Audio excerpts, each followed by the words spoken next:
Hey, welcome back to my 2001 YZ125 project. I recently just got some parts in the mail this morning. I got hot rods is the way to go. I 255 bucks and I got myself a brand new crank.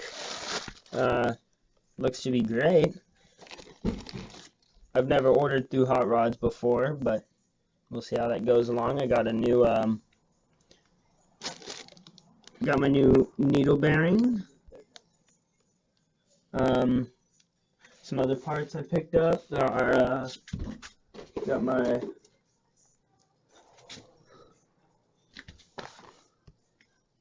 got my Athena gaskets. I don't know, the lighting's kind of weird in here. There we go.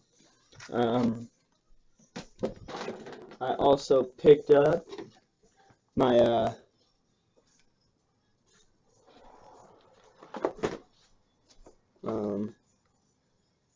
all balls wheel bearings for my front wheel. There's a little wobble in it. And I got my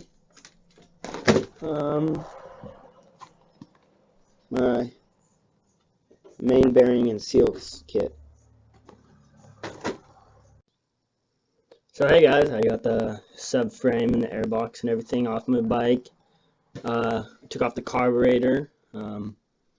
Got most everything disconnected. I'm gonna work on getting this the motor mount bolts undone, the chain off and the cover off and everything. Take off the case. So thanks. I'll see you guys again.